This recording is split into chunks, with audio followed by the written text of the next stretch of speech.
¿Cómo están, estimados estudiantes? Muy buenos días, bienvenidos. Continuando con nuestras sesiones, en la sesión de hoy vamos a hablar de la organización económica del virreinato. Este tema lo vamos a ver en dos sesiones. Hoy hablaremos de la primera parte, que corresponde a los principios económicos que regían la economía colonial. Asimismo, hablaremos de la fuerza de trabajo y la fuerza laboral. También hablaremos de instituciones monopólicas y también hablaremos sobre los impuestos. Podemos observar en esta imagen, ¿no?, que la principal actividad económica de la época virreinal es la minería, ¿no? Entonces, ¿por qué la minería se convierte en la principal actividad económica en la época del virreinato? Porque la economía virreinal estaba organizada en función a los intereses de la metrópoli o de la corona española, ¿no?, en función a los intereses de los españoles. Debido a que se tiene en cuenta ese modelo mercantilista que regía los patrones económicos de aquella época. Entonces, dada esa estructura económica de España, que estaba basada en el mercantilismo capitalista, es decir, en la acumulación de metales preciosos, por ello entonces que la actividad económica principal que le va a interesar a España fue la minería. La minería entonces fue la principal actividad económica. Y utilizaron el trabajo de quienes, aquí lo vemos en esta imagen, el trabajo servil de los indios. Utilizaron el trabajo servil de los negros, ¿no? Entonces, digamos que esta actividad minera fue un sistema de explotación y de trato inhumano contra los indios.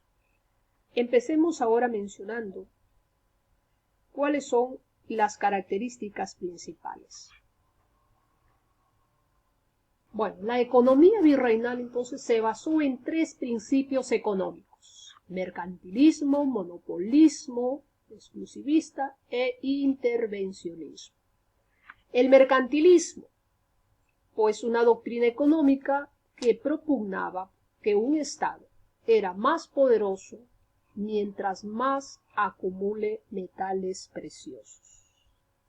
Es decir, es un modelo económico basado en la obtención de metales preciosos. Este sistema económico tuvo vigencia entre los siglos XV hasta el siglo XVIII aproximadamente. Entonces, bajo esta concepción del mercantilismo, España estimuló decididamente, pues, el desarrollo de la minería como base del sistema económico.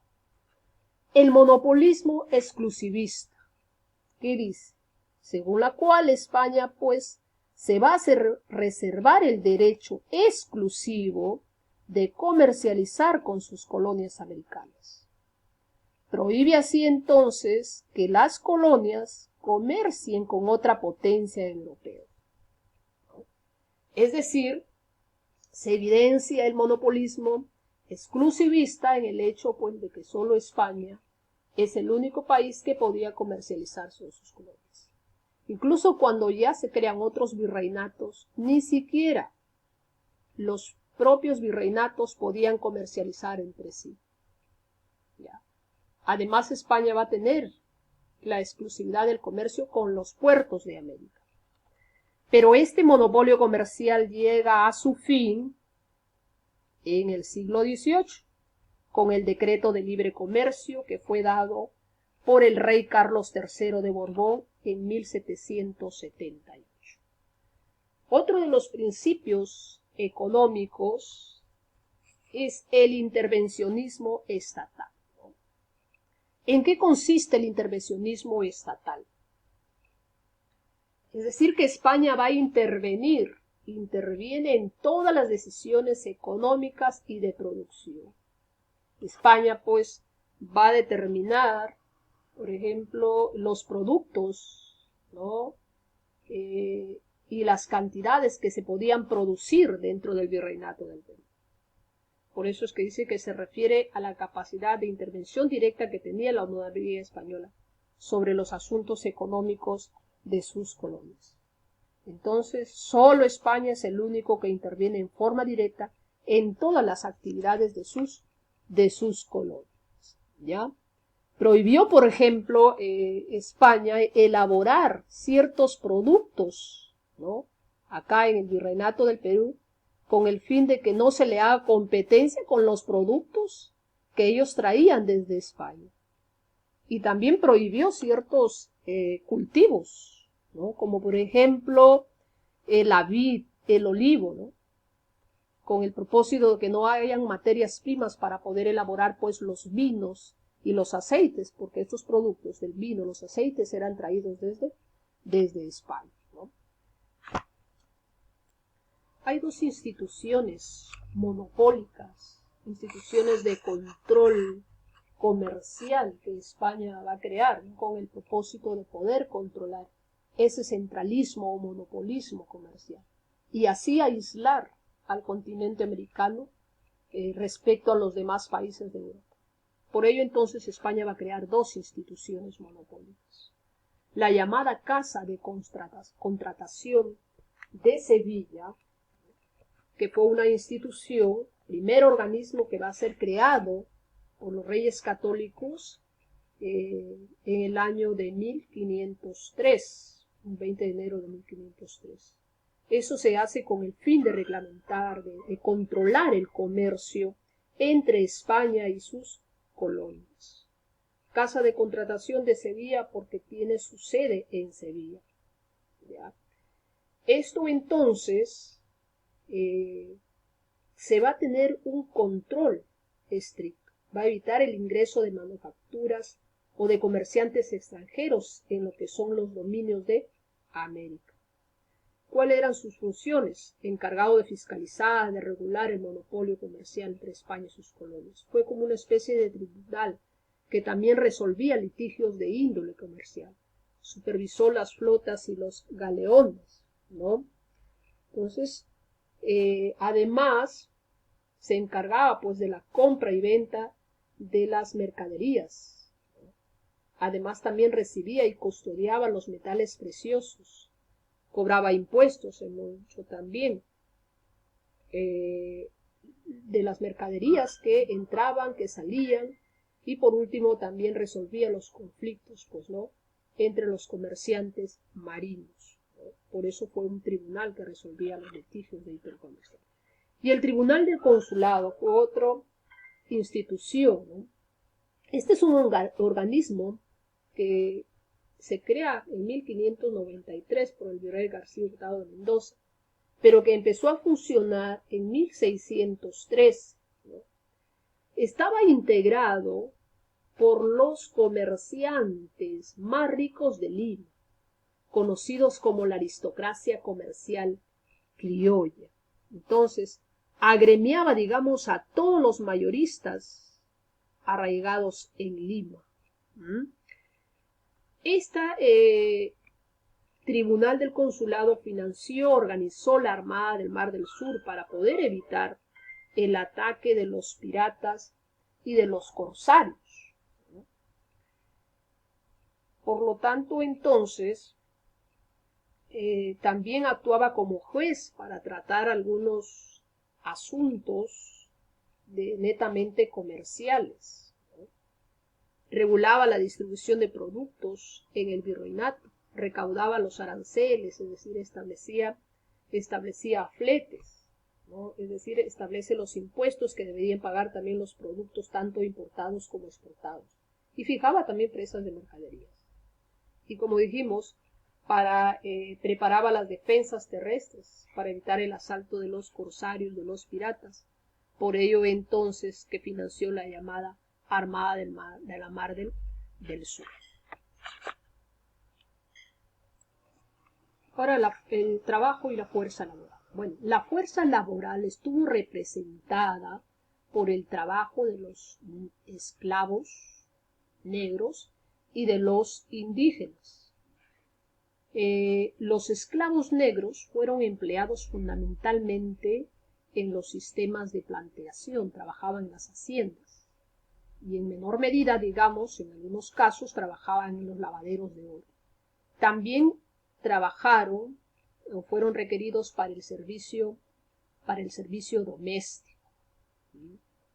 Esto de alguna manera a sus amos, ¿no?, les otorgaba como prestigio social. Y los indígenas trabajaron principalmente en lo que es en las minas.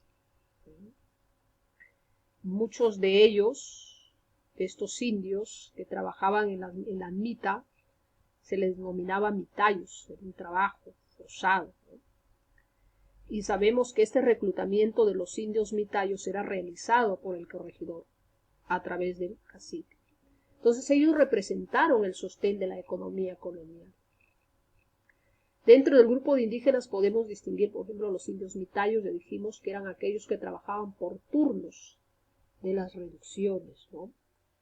Ellos, de alguna manera, era una manera obligatoria. Además, la edad promedio fue entre los 18 y 50 años que estaban obligados a trabajar. Los indios mingados, aquellos trabajadores asalariados, digamos que recibían un salario, pero que no satisfacía sus necesidades, ¿no? Un salario miserable, se podría decir así, ¿no? Y los pongos o los yanaconas eran aquellos sirvientes que trabajaban como siervos de los hacendados en las haciendas. Entre los principales era la mita. Entonces vemos acá que era una forma de trabajo que estaban obligados a prestar los indios al español por periodo determinado a cambio de un bajo salario, ya dijimos. Este trabajo, esta forma de trabajo que era obligatorio, fue legalizado por el virrey Toledo. Se caracterizaba por ser obligatorio, ¿no?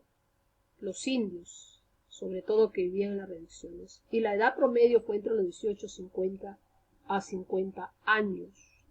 Además, ¿no?, sabemos que esta forma de trabajo fue lo más odiado para los indígenas. Veamos los tipos de mita, ¿no? Existieron los tipos de mita como la mita obrajera, que estaban destinados a los trabajos textiles, ¿no? Digamos, trabajo obligatorio realizado por los mitayos en los obrajes. La mita rural, destinados pues los indios a trabajar en lo que son las haciendas. Entonces, trabajo obligatorio en las tierras del Estado. La mita de tambos para el control y como sirvientes de posadas, ¿no? La mita de plaza destinado a las obras de construcción, labores generales. La mita minera, ¿no? Podemos observar aquí el trabajo en las grandes minas, en los grandes centros mineros, ¿no? De alguna manera fue el trabajo realizado por la gran mayoría de mitayos. Prácticamente, como dicen algunos, fue la tumba de la nación india, ¿no? Y por último tenemos los impuestos. Por ejemplo, era la quinta de la extracción de los metales preciosos a favor de la corona española. El tributo, ya hemos dicho que era pagado por los indios entre los 18 y 50 años, en señal de vasallaje al rey de España, por lo tanto era una obligación. La alcabala era un impuesto aplicado a la compra y venta de los bienes inmuebles, ¿no?